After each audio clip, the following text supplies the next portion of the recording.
Good evening, everybody. Welcome to the zone.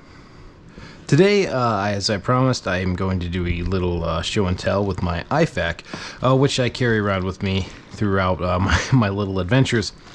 This is going to be one on my IFAK B, which is my individual first aid kit basic. I have a more advanced one that I keep in my car. I'll do another video on that one some other time. But yeah, I hope you bear with me through this video because this is the first one I've done in this kind of format. I don't have a tripod. And this is like the third time I've had to refilm this thing because the angle of everything, it's been a fun time. But as I keep doing videos, I'm sure it'll get better.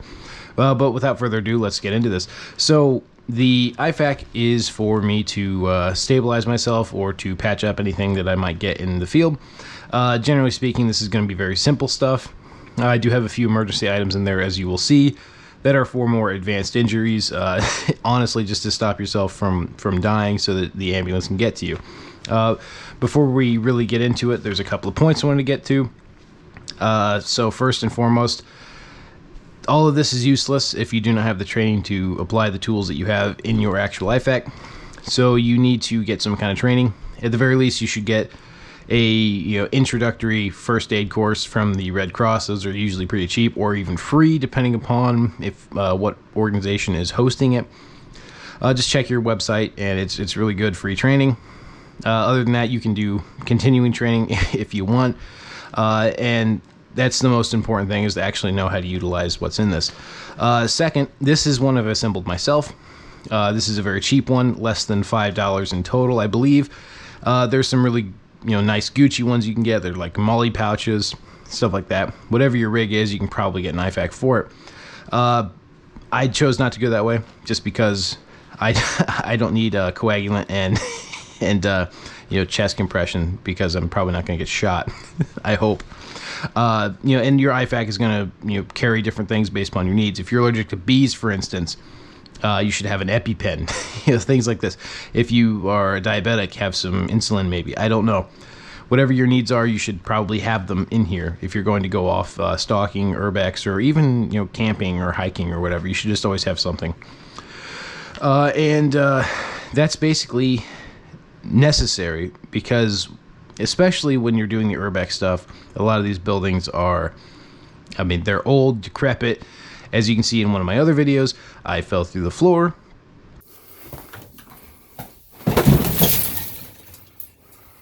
It was not a fun time. Luckily nothing happened to me, but I could have easily broken an ankle there. I could have easily gotten punctured by something, and I would have needed to utilize this. So that's just the that's just the way it goes. It's an adventure. You don't know what's going to happen, and that's a good thing, and sometimes it's a bad thing. But without further blabbering on my end, let's actually dig into this guy. Let's get this out on a tray. Nice. Okay, so just starting off, we'll go over here to the boo-boo section, as I like to call it. So this is just simple moleskin. This is for treating blisters that you're going to get at some point if you're doing any hiking or rucking or anything like that. Even if you're wearing 2 pairs of socks, this is very common to happen, and sometimes these blisters can be debilitating. And you definitely need some kind of moleskin like this. This just adds an extra layer of a barrier between you and your skin that's been basically torn off from the abrasions or where you walk. Like I said, wearing 2 socks helps, but it's not always enough. Next, we have just some regular Band-Aids.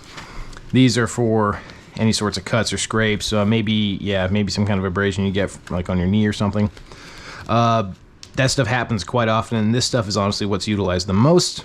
I have a pack of 5 here, and these are just standard large Band-Aids. And then this one's a little bit bigger, just on the off chance I get something big.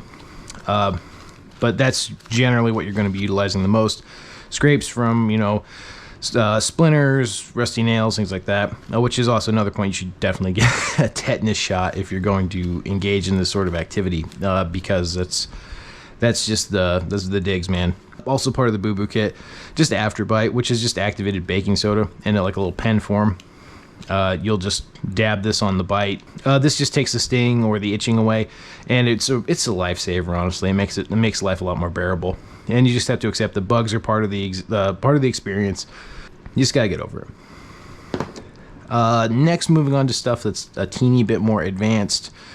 We have scissors, which you should always carry. This is for cutting anything from the moleskin I just showed to the proper size, cutting this adhesive tape or anything else, or even clothing if necessary.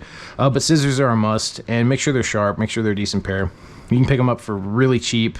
It's not really something you have to splurge out on. I have some Chinesium ones here myself, but they do the trick. Then I have some tweezers, which these are for removing splinters and ticks. You want to get them off where they get you so you don't get Lyme disease. And the splinters, it's just easier than utilizing a knife to kind of pry it out.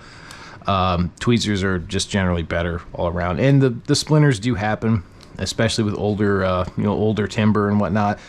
Just rubbing your hand along it, that can be a problem. So it can even go through gloves. I mean, I have an old pair of gloves that actually had a splinter go through, and yeah, it didn't really get me, but yeah, it could have easily. If I wasn't wearing gloves, that would have been a bad time. So tweezers are a must. Next, we have just a simple triangular bandage. And this bandage is for really anything. You can utilize it to use a splint. As you can see, it's 42 by 42 by 59. So it's a pretty big one. There's a lot of uses for it. You could use it as extra gauze, use it as an actual Band-Aid to bandage up a big abrasion or laceration. Lots of things you can do with it.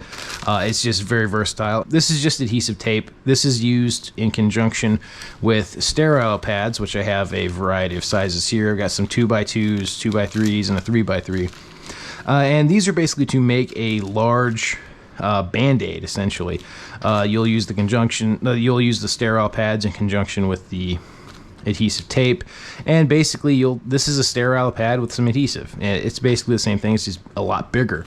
And you can also combine that with gauze, which I have just in case there's something really bad that it is bleeding more than a tablespoon or something like that. At that point, I would gauze it and do this, just because you want to keep the wound clean. You don't want anything bad to happen with infection or anything like that. And it's just good practice. Tourniquet is it can be a belt, it can be a string, anything really. But the point of the tourniquet is, say I was to get a laceration across the wrist right here, I would deploy the tourniquet somewhere like up here, and that would cut off the circulation going to those veins and arteries or whatever you were to cut. And that will stop you from gushing blood and going unconscious and dying. And the main point of the tourniquet is not really to fix the problem. It is to keep you alive long enough for you to get proper medical attention to fix it. So with all of this, you still need a cell phone. You still need a radio.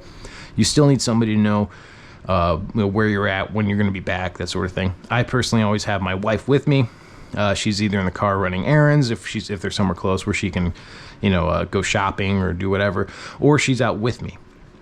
And that's really important, because if something were to happen to me, I don't want to end up like the guy in the I think it was the Grand Canyon, who ended up getting stuck and pinned under a rock and had to chop his own arm off with a pocket knife to escape, because no one knew where he was. He didn't really fill out a plan, didn't tell anybody where he was going, as far as I know.